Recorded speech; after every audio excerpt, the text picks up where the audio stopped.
Senhor, em nome de Jesus, o Senhor conhece cada coração, ó Pai.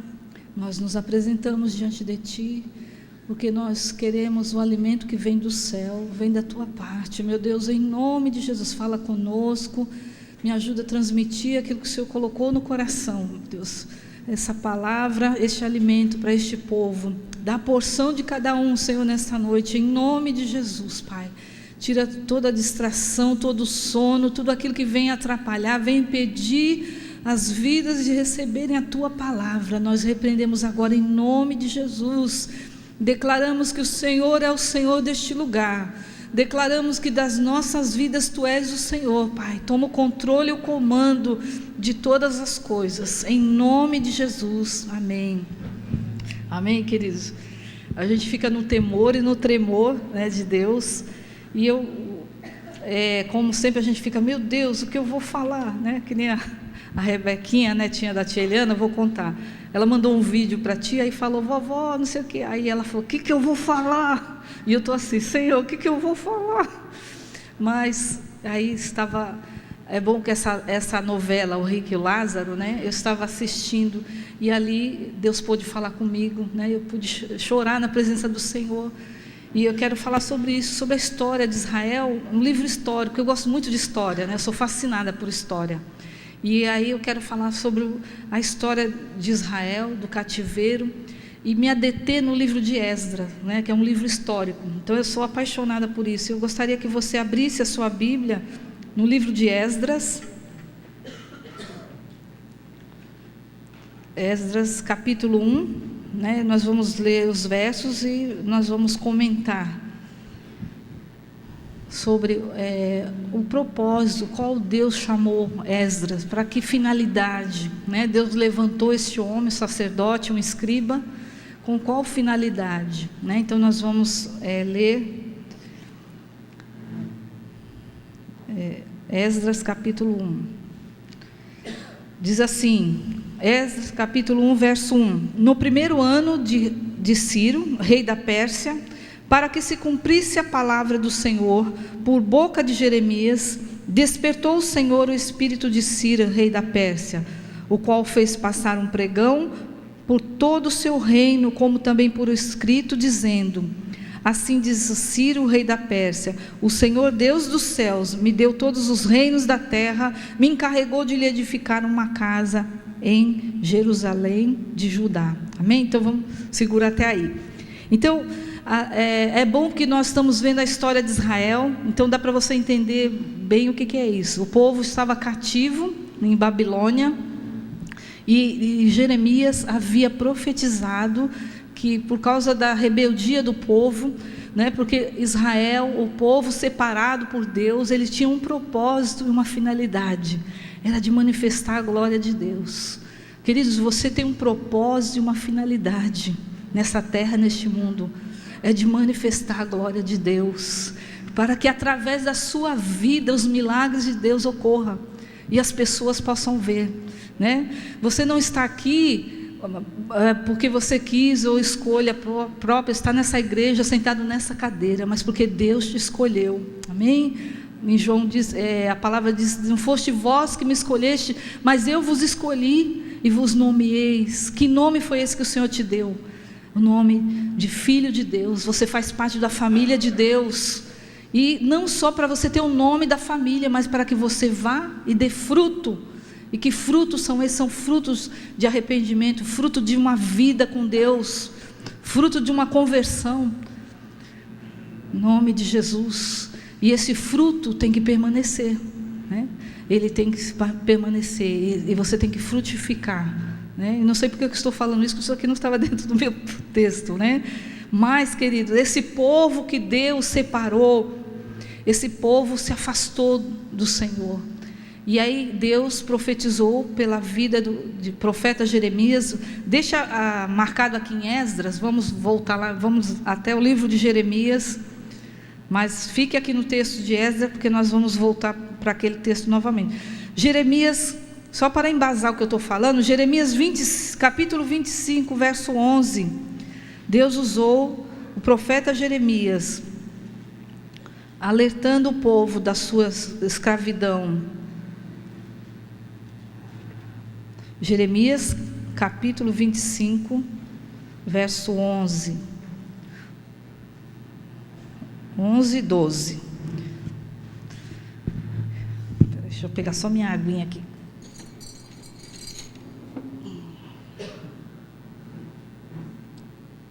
Que diz assim a palavra do Senhor, verso 11: toda essa terra virá ser um deserto e um espanto. Estas nações servirão ao rei da Babilônia, quanto tempo? 70 anos. Acontecerá, porém, que quando se cumprirem os 70 anos, castigarei a iniquidade do rei da Babilônia e desta nação, diz o Senhor, como também da terra dos caldeus. Farei deles ruínas perpétuas. Amém, queridos? Então, eu quero te dizer que Deus usou o profeta. Aquele tempo não tinha uma Bíblia como essa, mas Deus usava os homens de Deus, o profeta, e Deus alertava, né? E às vezes, já estudando o livro de Jeremias, costuma-se dizer, Jeremias é o profeta chorão. Mas quando eu fui estudar, por que ele chorava? Porque ele via a miséria do povo, ele via o povo se corrompendo, e ele tinha que trazer aquela palavra de exortação, e ele via a consequência das atitudes rebeldes daquele povo.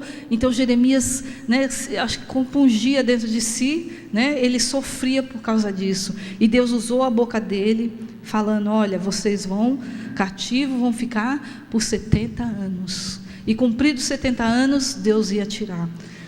O que eu aprendo com isso, queridos? Que toda a nossa luta, né? Eu quero dizer nessa noite, que toda a sua luta, né? Todo o teu sofrimento tem uma data marcada, tem um início e tem fim. A tempestade, ela não dura para sempre, querido. A tempestade, quando veio ali no mar, que os discípulos estavam, né, com medo daquele mar revolto, ela teve um começo, ela teve um propósito. Qual era o propósito que Jesus queria ensinar aos seus discípulos? Mas ela tem um começo e ela tem um fim.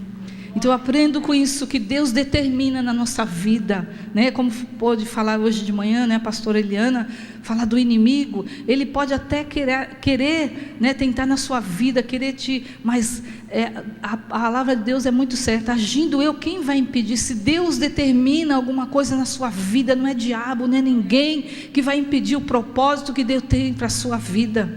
E aqui eles foram levados cativos para a Babilônia. E aconteceu que, cumprido esses 70 anos, né, aí veio a palavra, veio esse rei Ciro. Quem foi esse rei Ciro? Ele era o rei da Pérsia, foi chamado rei grande, entre os anos 559 e 530 a.C. E ele, a Babilônia, lá que se achava, né, Nabucodonosor, por isso que me chamou a atenção aquela fase que ele está, né, é meu reino. E eu falei assim, meu Deus, né? E aí você pode ver que nós não somos nada. E ali Deus pôde falar comigo, né, sobre restauração. E aí esse rei da Pérsia, ele tomou o domínio do reinado de Nabucodonosor. Mas a despeito de que Nabucodonosor, quando tomava as terras, o que ele fazia do povo? Fazia dele escravo. Ciro não. O que ele fez com esse povo? Ele usou um decreto dizendo assim, olha, vocês podem voltar para a terra de vocês, vocês podem reconstruir o templo. Querido, quando Deus tem um propósito na nossa vida, Ele usa até um ímpio, sabe? Quando Ele quer cumprir a palavra dEle, Ele usa até um ímpio. O rei Ciro era um rei pagão, e ele fez essa determinação, essa lei, autorizando aquele povo a voltar para a sua terra, não apenas voltar, mas reconstruir o templo e a casa de Deus, aleluia. E ele foi liberado a fazer isso, e houve três saídas, né, digamos assim, do povo cativo. A primeira saída foi com Zorobabel. Ele saiu com a primeira turma e foram reconstruir o templo, né? Porque o alvo era que estava tudo destruído em Jerusalém. Ele foi reconstruir o templo. A segunda leva foi com Esdras. Esdras foi para terminar a construção do templo e restaurar o altar. E é sobre esse altar que eu quero falar nessa noite. Depois Neemias foi e reconstruiu os muros. E aí Deus falou comigo, antes de reconstruir o muro, nós temos que reconstruir o nosso altar. Para chegar no templo de Deus, primeiro nós temos que passar pelo altar. É ali onde tudo começa. E eu quero falar nessa noite sobre essa reconstrução desse altar. Que altar é esse? Era o altar do holocausto, né? Então volta lá em Esdras. Vamos ver no verso 5, Esdras capítulo 1, verso 5. O que Esdras fez? Né? Então Zorobabel foi na frente com a parte do povo, restaurou o templo. A primeira coisa que eles fizeram, eles levantaram um altar e fizeram um holocausto. Aí Esdras vem, Esdras era sacerdote, ele era um escriba, ele era um homem competente. Então o interesse dele era que o povo voltasse a apresentar o sacrifício, voltasse a adoração a Deus, né? Então essa restauração. Do verso 5, o que Esdras fez? Ele diz: então se levantaram os cabeças da família de Judá e de Benjamim, os sacerdotes, os levitas, com todos aqueles cujo Espírito de Deus despertou, para subirem a edificar a casa de Deus, a qual está em Jerusalém, né? Então, aí eu parei nesse versículo. Vocês sabem que eu gosto de ficar estudando, de procurar. E aí eu fui ver a cabeça das famílias das tribos de Judá. Então, a tribo de Judá era uma das 12 tribos, né? E o nome Judá quer dizer louvor, louvado, exaltado, né? Então ele foi para restaurar, levantou aquelas pessoas daquela tribo que era do louvor, né? Então, no altar de Deus, antes de chegarmos à casa de Deus, nós temos que passar por esse altar, louvor. E Benjamim quer dizer bem filho, e Amim, mão direita, o filho da felicidade. Então essas duas tribos, e mais os sacerdotes e os levitas. Os sacerdotes eram aqueles homens separados por Deus, né? Santificado. Quando a palavra santificação quer dizer separação, né? Eu sou santo porque eu sou separado, né? Então aqueles homens eram separados, eram da tribo de Arão, era da família de Arão. Arão era irmão de Moisés, né? Só para vocês entenderem. E essa família foi separada. Eles não eram da tribo de Levi, mas eram da família de Arão. Eram sacerdotes, eram aqueles homens que Deus escolheu para que eles apresentassem o sacrifício a Deus de holocausto, né? E os levitas já eram da tribo de Levi, né? Da tribo de Levi. E por que eles foram escolhidos levitas? Fomos levitas. Porque se vocês forem ver na história, quando Moisés desceu com as tábuas dos mandamentos, eles estavam adorando os bezerros. E a única tribo que não se contaminou, né, em adoração a outro Deus, foi a tribo de Levi. Ela ficou do lado de Moisés. Foram eles que mataram seus próprios irmãos à espada por estarem adorando a outro Deus. E essa tribo de Levi, então, ela foi escolhida para ajudar o sacerdote na função dos sacerdotes, né? E a função do sacerdote, eles eram descendentes de Arão, como eu falei, né? E era a conduzir o povo na presença de Deus, apresentar os holocaustos, os sacrifícios para serem aceitos diante de Deus, né? Mas, e os levitas? A função dos levitas era alguns eram porteiros, outros eram guardas do tesouro, outros eram auxiliares do sacerdote, né? Cada um tinha um trabalho específico, né? E a tribo de Levi, ela tinha 3 famílias: a família de Merari, a família de Gerson e a família de Coate. Então eu queria que você prestasse atenção nisso. A família de Merari, eles eram responsáveis pela base e o alicerce, né? Então nós como levitas, né, hoje do Senhor, esses levitas, o que é o levita? É aqueles que ajudam o sacerdote, né? Hoje nós temos eles têm a função de trazer essa base, que é a palavra, né? Nós podemos colocar como os evangelistas, né? A tribo de Gerson eram responsáveis pelas cortinas, pelas coberturas, o embelezamento, pela proteção, né? Aí, se nós trouxéssemos para os nossos dias, são aqueles que, né, estão aqui preocupados com louvor, né, preocupados com a decoração do templo de Deus. A tribo de Coate eram responsáveis pelos utensílios, pela mesa, os castiçais. Nós podemos dizer que são os obreiros, aqueles que estão já diretamente no trabalho, né? Mas não é isso que eu quero chegar agora, é no altar. Então, no altar, ele precisava ser reconstruído, porque estava destruído, né? Então, como que nós vamos reconstruir esse nosso altar da nossa vida? E aí eu fui estudar, ver o que é o altar, né? O altar, ele era feito de madeira de acácia. Era uma madeira resistente, mas ela tinha que ser coberta pelo bronze. E aqui, tudo no tabernáculo de antigamente, é um tipo de Cristo, né? Quem já fez Instituto Bíblico aí, já fez comigo também, já sabe disso. Então, é tudo um tipo de Cristo, né? Então, a madeira simbolizava a humanidade de Jesus, e o bronze simbolizava a justiça de Deus, né? Que Deus ele não pode lidar com o pecado, porque Deus é santo, queridos, né? Deus não tem comunhão, não pode ter comunhão com o pecado, né? E o altar, ele era quadrado, né? Depois você vai ver as dimensões do altar. Ele era quadrado, ele tinha medidas iguais. O que isso quer me dizer?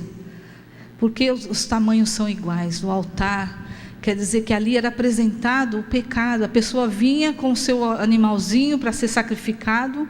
Dependendo do pecado que ela estava cometendo, ela teria que apresentar, né?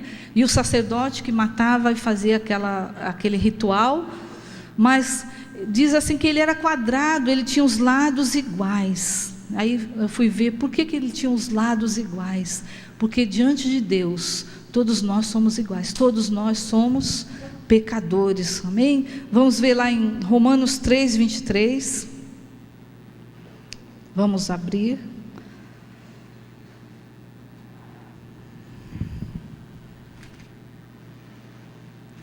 Romanos capítulo 3, verso 23.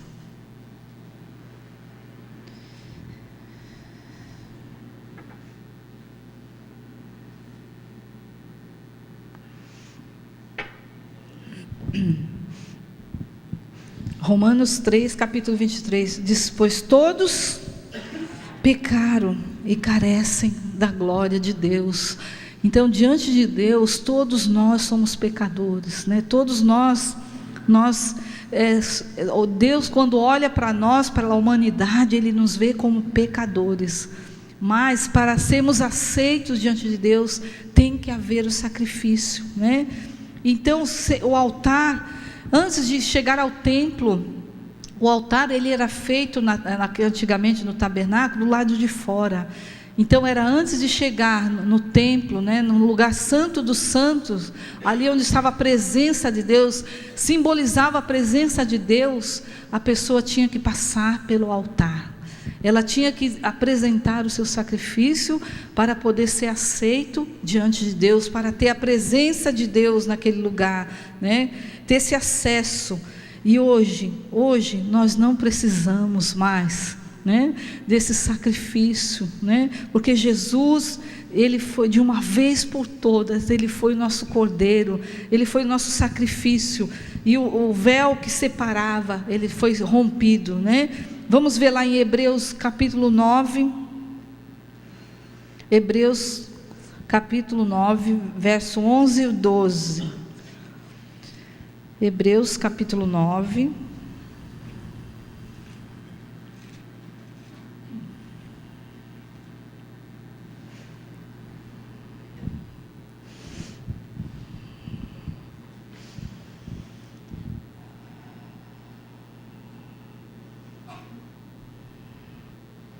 Hebreus 9, capítulo 11, Hebreus capítulo 9, verso 11, 12 e o 22. Diz assim o verso 11: quando, porém, veio Cristo como sumo sacerdote dos bens já realizados, mediante o maior e mais perfeito tabernáculo, não foi feito por mãos, quer dizer, não desta criação, não por meio de sangue de bodes e de bezerro, mas pelo seu próprio sangue, entrou no Santo dos Santos, uma vez por todas, tendo obtido eterna redenção. Verso 22, diz assim: com efeito, quase todas as coisas, segundo a lei, se purificam com sangue, e sem derramamento de sangue não há remissão de pecado. Amém, queridos? Não tem como se chegar à presença de Deus sem passar pelo sacrifício de Jesus, sem passar pelo sangue de Cordeiro de Deus. Tem que haver uma conversão genuína. O altar, ele fala assim, é um lugar... O altar, antes de chegar na presença de Deus, né, eu vejo assim, o que remete assim, é mesmo a igreja hoje física. Antes de eu chegar à casa de Deus, antes de eu estar aqui louvando a Deus, eu tenho que vir já com o meu coração preparado, eu tenho que vir com a minha vida preparada. A mesma coisa quando você vem, você não se preocupa com uma roupa, para ver que roupa que você vai vestir, não é? Às vezes as pessoas falam assim, você está com a roupa, está bonita a sua roupa? Eu falei, é roupa de ver Deus, né? Que é o lugar que a gente vem, é mais a igreja. Então, essa mesma preocupação, o que eu vou vestir, o que eu vou usar, essa preocupação também tem que ser das nossas vidas. Hoje eu vou cultuar Deus, hoje eu vou louvar a Deus, eu tenho que me preparar, eu não posso vir de qualquer maneira, né? Eu não posso chegar de qualquer maneira e entrar e já estou na presença de Deus. Eu tenho que passar pelo altar, e o altar é lugar de sacrifício, o altar é lugar de derramamento de sangue. Não foi alguma coisa, uma historinha, mas foi algo muito sério, né? O lugar de sacrifício. E diz que o altar também é lugar de confissão de pecado, queridos. Eu tenho que chegar aqui e falar assim, Senhor, né, me colocar diante de Deus, me derramar, né, e falar diante de Deus, confessar os meus pecados. Vamos lá ver em 1 João 1,9, que fala sobre isso, a confissão de pecados. 1 João 1,9.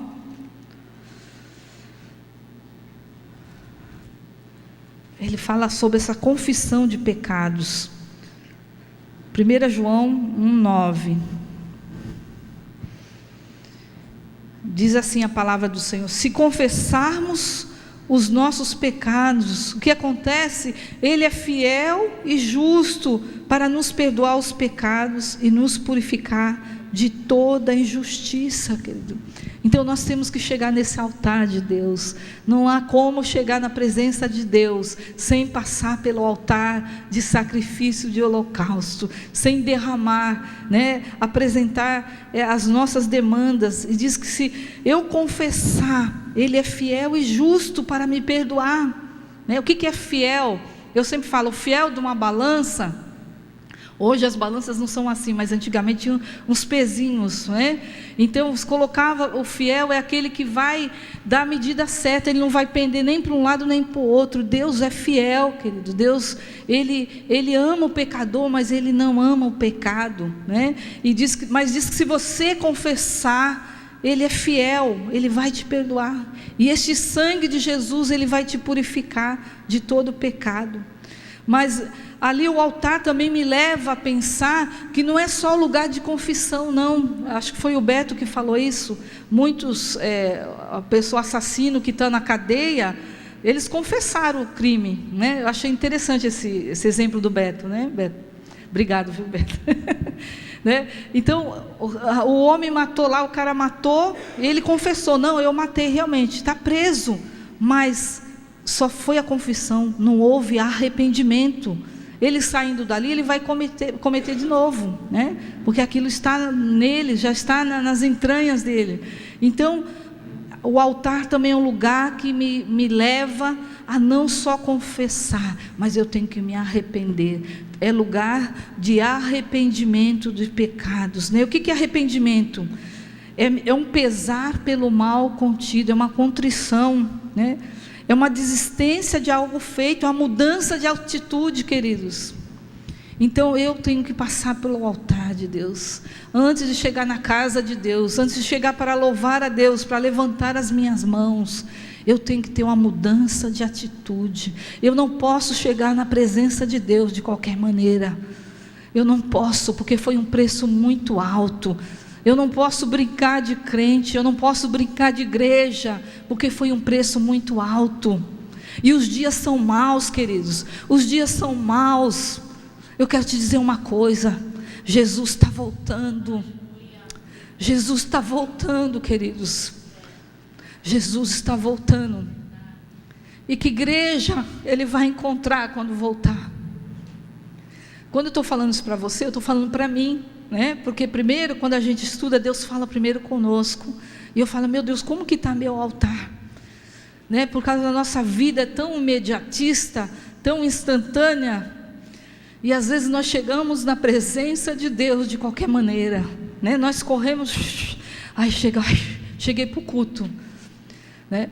E nada contra, eu acho muito lindo, tá? Eu vou falar aqui, mas eu acho lindo a atitude, a Assembleia de Deus, a igreja, a reverência que eles têm. Eu acho bonito. Não estou falando que nós temos que fazer isso, tá? Me entenda.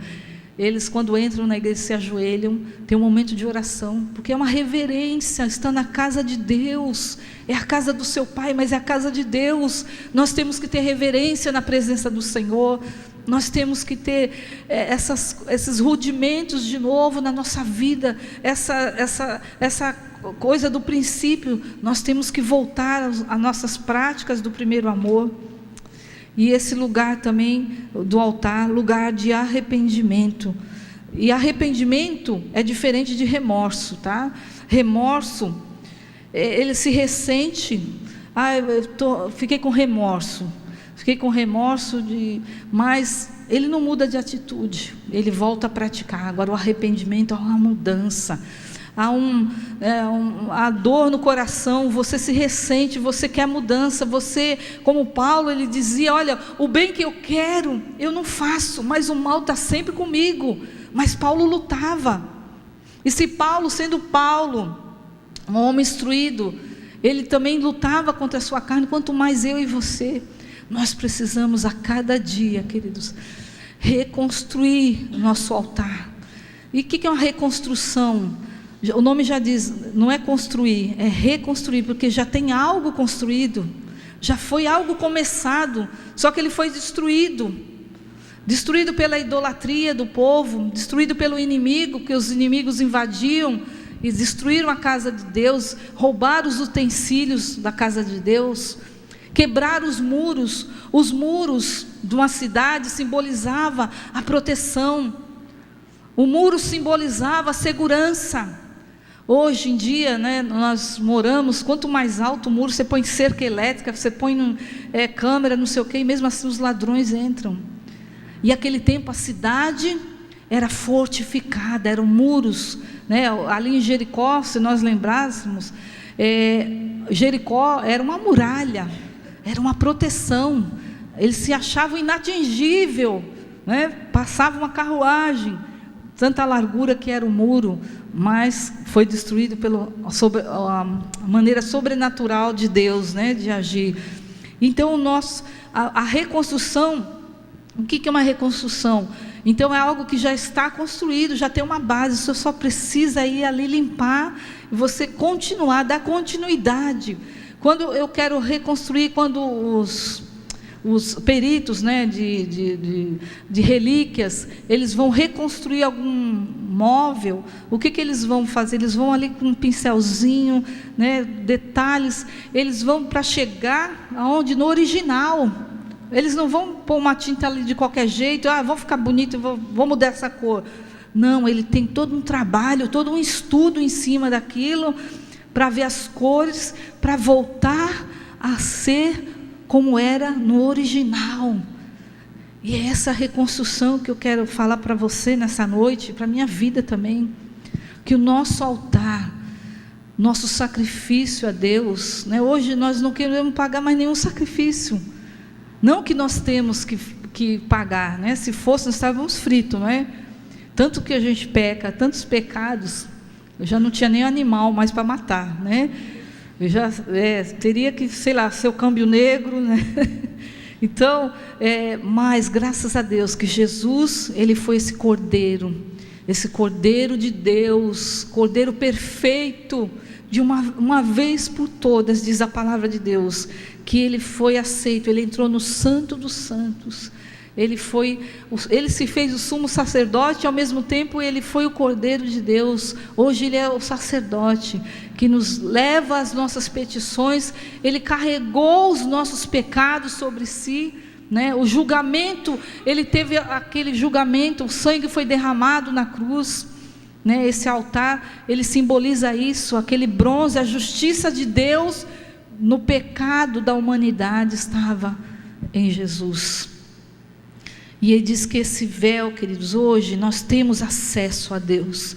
Hoje nós temos essa liberdade de cultuar a Deus, de escolher até que culto eu vou vir na escola dominical, eu vou vir no primeiro, no segundo, né? Mas nós temos que voltar à qualidade, né? Aos nossos rudimentos, e esse véu se rasgou. Vamos ver lá em Mateus 27, 51, Mateus capítulo 27, verso 51. Nós estávamos separados de Deus. Mateus capítulo 27, verso 51. Deixa eu pegar uma água.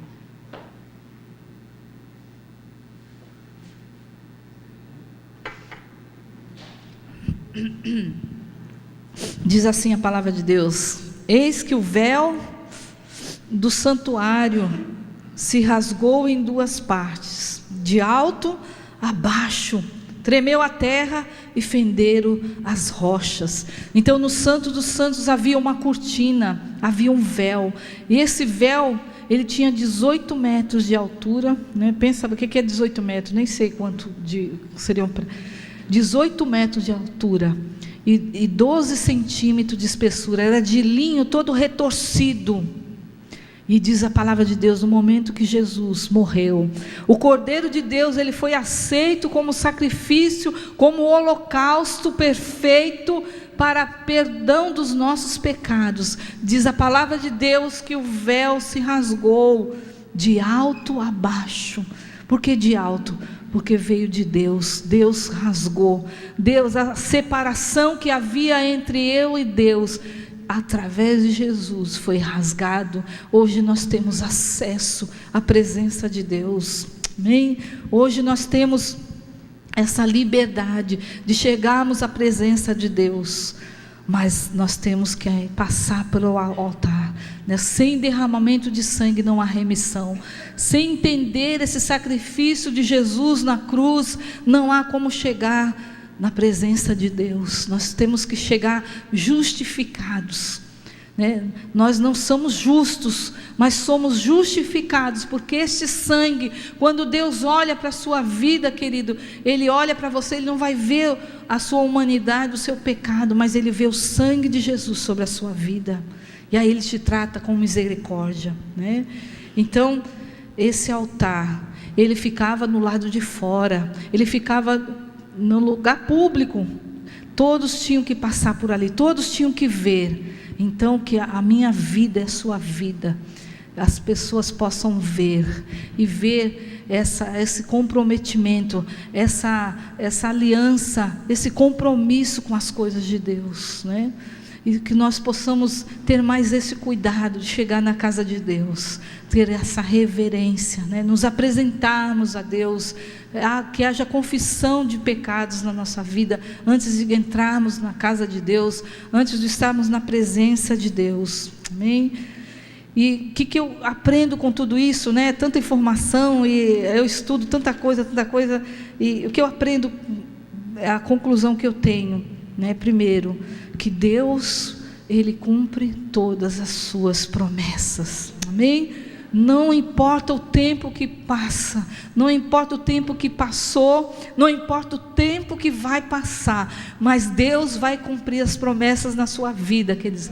Eu tenho promessas na minha vida que algumas Deus já cumpriu, outras não, e eu espero, eu creio, e eu creio que Ele vai cumprir no tempo certo, no tempo de Deus, porque para Deus um dia é como 1000 anos, e 1000 anos como um dia. Ele não tem uma ordem cronológica como eu tenho, né? Então para Ele nada é impossível. Então vamos ver lá em Números 23,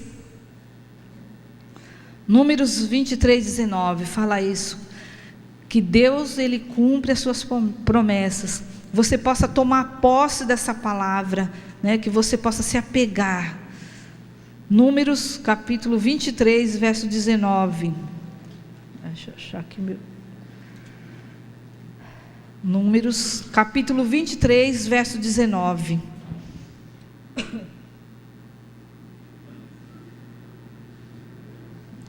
Diz assim a palavra de Deus: Deus não é homem para que minta, nem filho do homem para que se arrependa. Porventura, tendo Ele prometido, não fará? Ou tendo falado, não cumprirá? Amém, queridos? Então Deus cumpre as suas promessas. Eu não sei qual a promessa que Deus fez para a sua vida, mas eu quero te dizer nessa noite, fica firme, toma exemplo deste povo. Esse povo tinha um tempo determinado para seu cativeiro, né? Esse povo tinha um tempo determinado também para ser livre e liberto. Só que alguns não pôde experimentar essa liberdade, porque eles 70 anos, outros já morreram, ficaram velhos.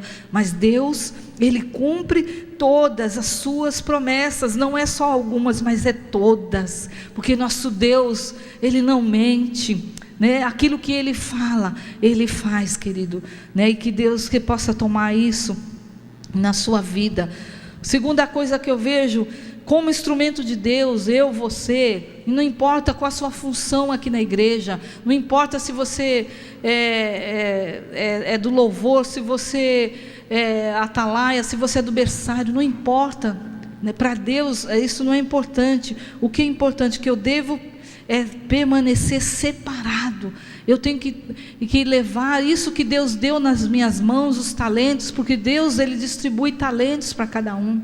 O talento é a habilidade, é uma facilidade que às vezes eu tenho com alguma coisa e você não tem. E Deus às vezes usa a sua coisa, a sua habilidade, a sua facilidade natural para usar você para as coisas dele. Mas Ele te deu, e aquilo que Ele deu na sua mão, querido, defenda, sabe, proteja, guarda essa semente. O fruto, você já percebeu o fruto? Dentro do fruto está a semente. Ele carrega a semente dentro, e aí é onde ela é lançada, ela brota de novo. Então todo fruto tem a sua semente dentro, e que você possa ser esse fruto. Guarda, proteja essa palavra, proteja, porque hoje em dia nós temos ouvido tantas essas coisas, que Paulo já advertia naquele tempo: olha, vocês vão ouvir tantas, baboseiras, mas fique com a palavra verdadeira, genuína, né? Você se proteja, permaneça separado deste mundo pagão, né? Não seja como o povo de Israel. A palavra de Deus diz que Deus fazia maravilhas, Deus agia de maneira sobrenatural, né? Quem é como o nosso Deus? Quem já ouviu falar de um Deus como o nosso Deus, que fez tantos milagres e maravilhas? Mas também diz na palavra, em Salmos, que logo o povo se esquecia. E nós temos isso na nossa humanidade. Deus faz um milagre que opera, aí daqui a pouco nós já estamos murmurando, queixando por aquela outra coisa que Deus não fez. Só que nós esquecemos daquilo que Deus fez já na nossa vida. Quantas coisas Deus fez na minha vida, né? Aquele cântico diz que eu adoro pelo que Ele é, não pelo que Ele faz. Eu estou com Deus pelo que Ele é na minha vida, porque Ele é meu Deus, porque Ele me salvou, porque Ele me libertou, porque Ele me deu uma nova chance de vida. Eu estava condenado, né, no pecado, eu estava condenada mesmo, né, pensando em suicídio aos 18 anos, eu não tinha vontade de viver, eu não queria viver. E aí Jesus vem e entra na minha vida, e Ele coloca uma vontade de viver, uma vontade de servir, né? Uma vontade de servir, não importa, queridos. Eu voltei tão cheia de Jesus quando eu aceitei. E não foi numa igreja. Quando Deus quer fazer, Ele faz. Foi na praia. Os adolescentes lá num dia de finados podiam estar nas suas casas, né? Aproveitando o feriado, eles estavam ali na praia evangelizando, tocando violão. E aquele dia eu precisava de Jesus. E quando Jesus entrou na minha vida, eu voltei para casa. Ele fez por mim. Eu não queria a minha vida, não é? Mas já que Ele me deu, agora essa vida não é mais minha, é dEle. Ele vai usar como Ele quiser. E Deus leva a sério, viu? E há 1 ano de convertida, eu tive um sonho. E esse sonho foi um chamado missionário, né? Até hoje está vivo. Eu sonhei que a lua virava o globo terrestre. E eu vi aquele globo girando, enorme, lindo. E eu vi o mapa da África. E aí desde então foi um amor assim, né? Incondicional pela África. E 1 ano de convertida. E quem era eu para que Deus me usasse, né? Mas Deus, Ele não está preocupado, como o Beto falou, com a sua profissionalidade, pela sua profissão, pela sua instrução. Ele está preocupado, o seu coração disposto, e aberto para que Ele possa habitar. Vós sois o templo do Espírito Santo de Deus, o Espírito que o mundo não conhece. O mundo não conhece, mas nós conhecemos, porque Ele habita em nós, e é Ele que convence do pecado, queridos. Então nós não podemos tapar nossos ouvidos, quando o Espírito está nos repreendendo, quando o Espírito está nos exortando, né? Não é comigo. Não, eu tenho que ouvir, mesmo que seja difícil, né? Eu lembro que uma situação que nós pastoreamos uma igreja lá em Belo Horizonte por 7 anos, e tinha um irmão lá que fez uma coisa assim, muito feia, né, na igreja, pecou feio assim, né? Aí eu falava assim: Deus, eu não consigo perdoar ele, por que ele fez isso? E eu ficava, sabe, aí Deus falava: se você não perdoar o homem, né, a pessoa, eu também não te perdoarei. Aí eu, não é para mim, eu virava a página, e aí a palavra vinha de novo, porque Deus fala, viu, queridos? O Espírito Santo, Ele fala, porque Ele é Deus, Ele é uma pessoa, Ele não é algo abstrato, mas Ele é Deus. O Espírito Santo é Deus. E aí quando falava de novo: se você não perdoar quem você está vendo, também eu não vou te perdoar. Se você diz que ama a Deus, que não vê, como você vai amar a pessoa que você está vendo? E aí eu falo assim, aí cheguei e me rendi, falei: Senhor, então me ajuda. Comecei a chorar: Senhor, me ajuda, porque está difícil perdoar esse irmão, foi muito grave o que ele fez. Queridos, aí naquela hora, o Espírito Santo me colocou numa misericórdia tão grande, que inundou meu coração, e eu senti aquela misericórdia de Deus. Eu pude sentir um pouquinho que Deus sente quando olha para nós, quando alguém, né, comete algum pecado, sabe, porque Deus me fez ver e sentir a consequência daquele ato dele. Ia ser muito doído, né? Assim como Jeremias chorava porque via a consequência do pecado, da desobediência daquele povo, da idolatria. E aí quando eu pude sentir a miséria, né? Sentir a miséria do irmão com o meu coração, aí eu entendi: meu Deus, por mais que ele peça perdão, ele vai ser perdoado, mas há uma consequência tão...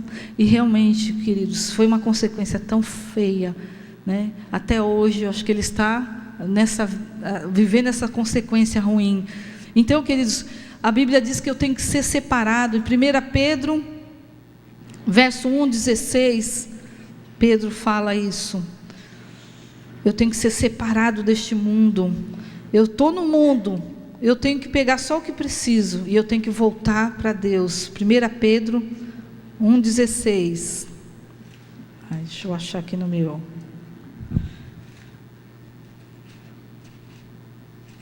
1 Pedro 1,16. Diz assim: sede santos, porque eu sou santo, né? Então aqui ele está falando, sede santo, seja santo, mas não é santo assim, de carola, não, santo, seja separado, não se contamine com as iguarias deste mundo, não se dobre aos ídolos deste mundo, não se dobre às propostas desse mundo, seja separado, não se iguale a este mundo, né? Antigamente, infelizmente, né, o mundo estava bem distinto, lá fora é a igreja separada. Hoje, o mundo às vezes está entrando dentro da igreja, e nós não estamos vendo, é algo bem sutil, né? Porque o diabo, ele não vai se apresentar, já foi falado isso aqui, ele não vai apresentar como chifre, tridente, né? Eu sou o diabo, capeta, né? Que você vai, sai daqui em nome de Jesus, então você vai sair correndo, mas ele vem com sutilezas, com dúvidas, né? Pondo em dúvida a palavra de Deus. Por isso que esse rudimento, essa palavra, essa base, aquela tribo, eles tinham que, a função deles é colocar aquela base, o rudimento, as coisas, o princípio, o começo.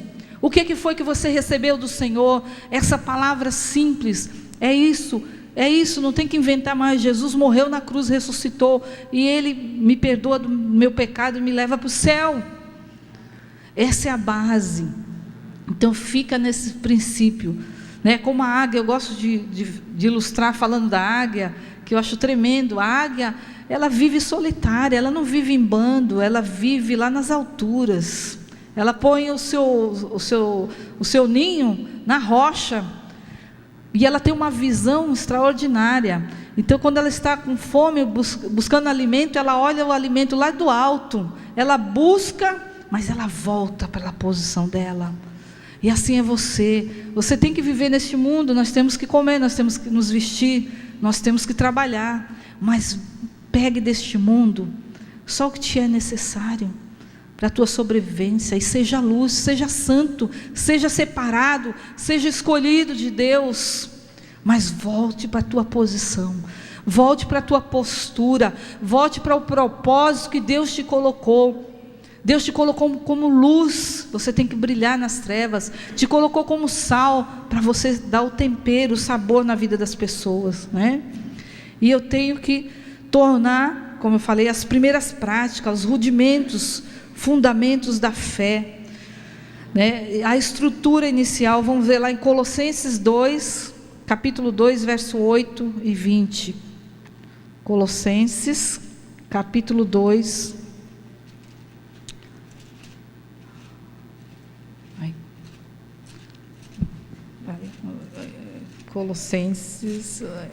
Colossenses capítulo 2, verso 8 e o verso 20.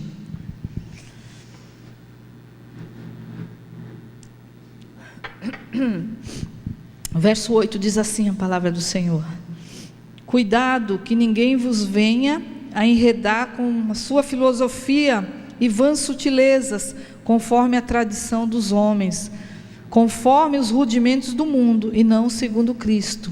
O verso 20, verso 20 diz assim: se morreste com Cristo para os rudimentos do mundo, por que, como se vivesse no mundo, vos sujeitais às ordenâncias? Amém? Então, volte àquilo que você aprendeu e recebeu do Senhor. Então, restauração é conserto de uma coisa que está desgastada pelo uso, é um reparo, voltar a possuir o que havia perdido, né? Então, que você possa restaurar o seu altar, o seu altar de sacrifício, né? O seu momento de Deus, de confissão, o seu momento de acerto, né?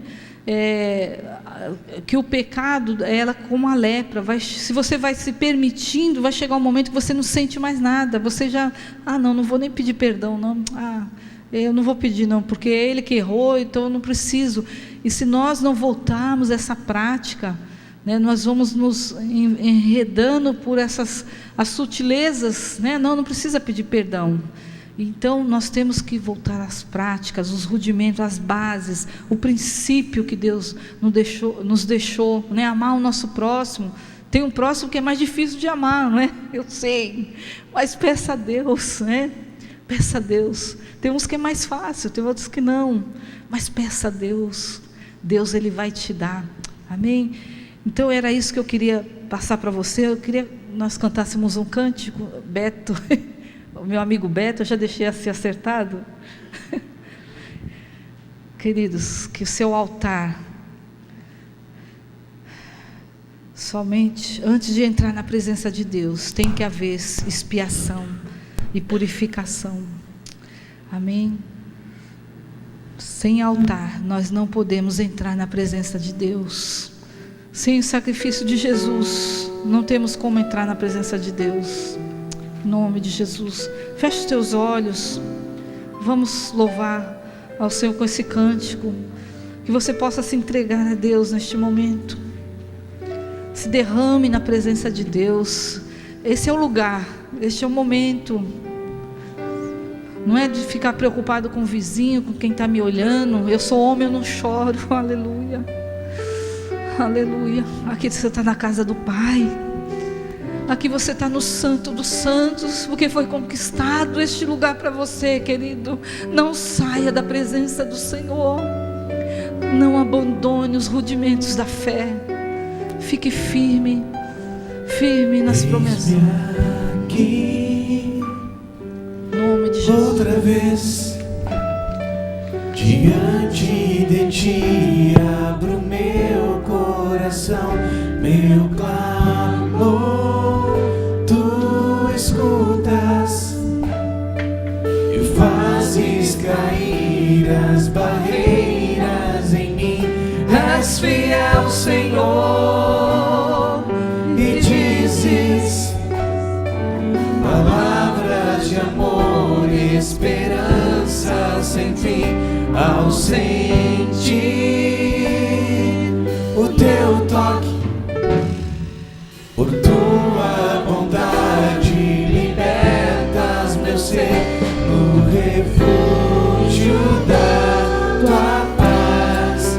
Eu venho me derramar, dizer que te amo, me derramar, dizer te preciso, me derramar, dizer que sou grato, me derramar, dizer que és formoso.